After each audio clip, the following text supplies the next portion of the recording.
ऐसे पत्रकारों की 3 दवाई, जूता चप्पल और कुटाई। कौन कर रहा है? कौन कर रहा है? बेशरम आदमी कौन कर रहा है? कौन? आप हम नेता हैं, नेता हैं, हम नेता हैं। तोड़ देंगे जो लेकर घूम रहे हो। धमकी और क्या देंगे आपको? नहीं, आपको क्या देंगे? और आपको और क्या देंगे? आप और किसके लायक हैं? आप और किसके लायक हैं? देखिए सुनो, बहुत हो चुका राहुल जी, अब और नहीं आघात करो। अभी पत्रकार जो भाषा समझ सके आप उस भाषा में बात करो। धमकी दोगे पत्रकार को तो कुछ लोग हैं जो भाजपा के लोगों को जुतियाते हैं। हम तो आपको धमकियां नहीं, हम आप तो विनय से विनम्र होकर बता रहे हैं आपको कि समझ जाइए।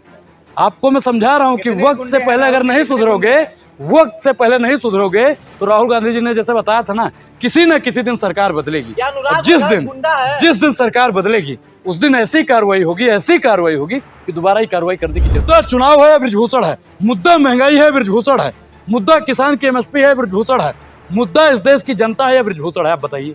बृजभूषण कौन? बृजभूषण खामखा। नजर नहीं है, नजारों की बात करते हैं। नजर नहीं है, नजारों की बात करते हैं। जमीन पर फिर चांद तारों की बात करते हैं। देखिए हरियाणा में जिस प्रकार से उलट पलट हो रहा है, फेरबदल हो रहा है, इससे अभी असमंजक में है। इससे कुछ साफ स्पष्ट नहीं हो रहा है कि हरियाणा में इस बार कौन जीत रहा है। लेकिन जहां तक उम्मीद है कि इस बार किसान वहां पे जीतेगा, वहां की महिलाएं जीतेंगी, वहां का दलित जीतेगा, वहां का पिछड़ा जीतेगा, वहां का अल्पसंख्यक जीतेगा, वहां का जाट समाज जीतेगा और वहां का ब्राह्मण समाज जीतेगा।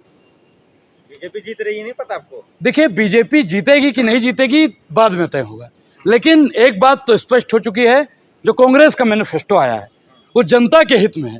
जो कांग्रेस का मैनिफेस्टो आया है वो किसान हित में है, युवा हित में है। प्रधानमंत्री नरेंद्र मोदी जी ने कहा था 2 करोड़ रोजगार देंगे। बोला था नहीं बोला था? बोला था कि नहीं बोला था? अखिलेश यादव जी ने कह दिया, राहुल गांधी जी ने कह दिया कि इस बार हमारी सरकार गठबंधन की सरकार बनती है तो 2 लाख रोजगार देंगे। बड़ी बड़ी नहीं फेंकते हैं वो आदमी, बड़का बड़का बबल फेंकता है, बड़का बड़का बबल।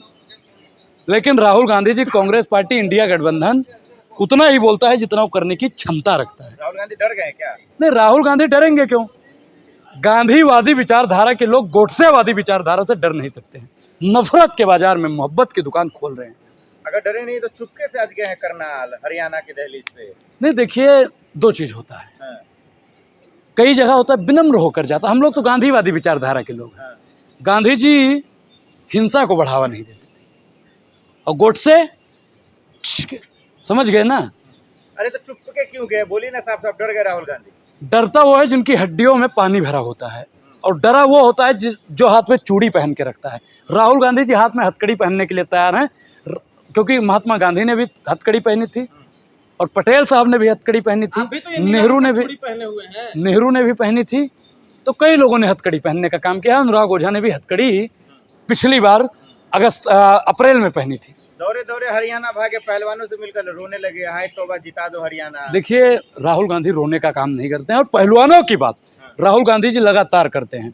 महिलाओं पर अगर कोई बात आती है तो राहुल गांधी जी बिना राजनीति किए बोलते हैं। आप लोग भी बोलिए, अपने चाचा से बोलिए, बोले। पहलवानों पे तो राजनीति आप कर रहे हैं। कौन कर रहा है? कौन कर रहा है? बेशरम आदमी कौन कर रहा है? कौन? आप हम नेता हैं, हम नेता हैं। तोड़ देंगे जो लेकर घूम रहे हो।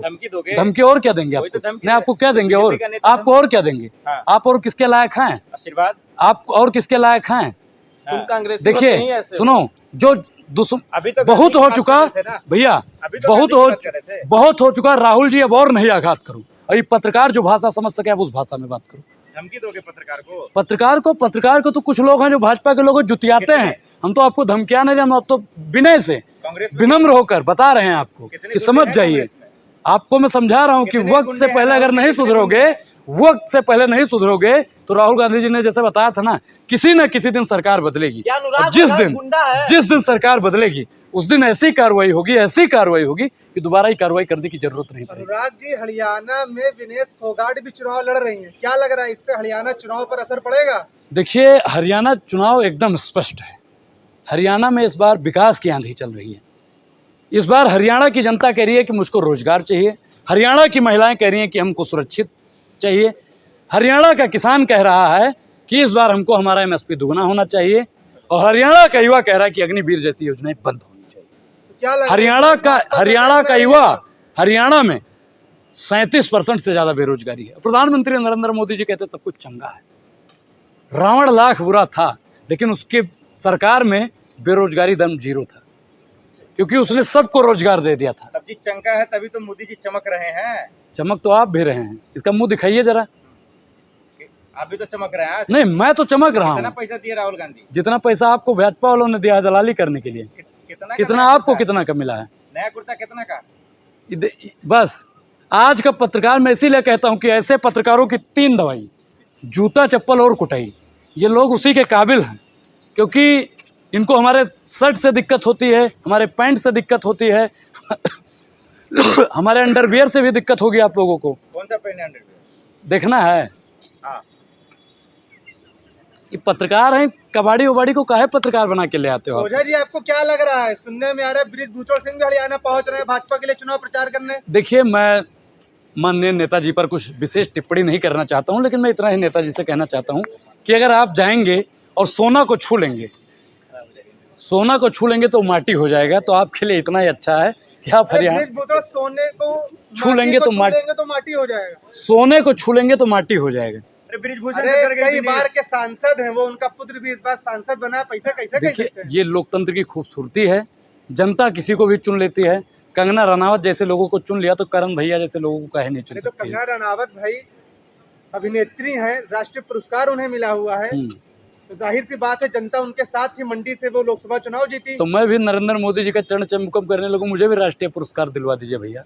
बिल्कुल करिए आप। कैसे करना होगा बताइए कुछ? जाइए उनके पास, और क्या करना होगा? मोदी जी का गुणगान करिए। और क्या करना होगा?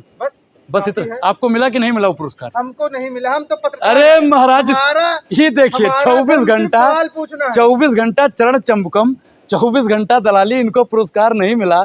अनुराग ओझा कोई पुरस्कार दिलवाने हमारा चले। पुरस्कार नजर नहीं है, नजारों की बात करते हैं। नजर नहीं है, नजारों की बात करते हैं। जमीन पर फिर चांद तारों की बात करते हैं। अभी पत्रकार जिसने लूटा है भरपूर इस देश को, उन्हीं की दलाली की बात करते हैं। नहीं, जब आपसे लोग सवाल पूछ रहे हैं तो आप पत्रकारों को दलाल कह रहे हैं। नहीं, सवाल आपका क्या है? महंगाई पर आप सवाल पूछे हैं, बेरोजगारी पर सवाल पूछे हैं, भ्रष्टाचार पर सवाल पूछे हैं। चुनाव में मुद्दा का प्रचार करने जा मुद्दा इस देश का विकास है, बृजभूषण है। मुद्दा चुनाव है, बृजभूषण है। मुद्दा महंगाई है, बृजभूषण है। मुद्दा किसान की एमएसपी है, बृजभूषण है। मुद्दा इस देश की जनता है या बृजभूषण है? आप बताइए। बृजभूषण कौन? बृजभूषण खामखा। भाजपा का वरिष्ठ नेता। बृजभूषण कौन? बृजभूषण खामखा। वरिष्ठ नेता तो वो कौन सा लाल कृष्ण आडवाणी नाम था ना, उसको जब मोदी जी सगे नहीं हुए, ऐसा कोई सगा नहीं जिसको मोदी ने ठगा नहीं, तो बृजभूषण जी गलत। मोदी जी से कहना चाहे, बृजभूषण जी से कि माननीय नेताजी, हम तो आप ही के स्कूल में पढ़ते हैं, तो बेहिसाब हसरतें न पालिए, बेहिसाब हसरतें न पालिए, और जो मिल गया है आप उसे ही संभालिए। फर्जी उनके चक्कर में मत आइए, नहीं तो वो तो न घर के रखेंगे न घाट।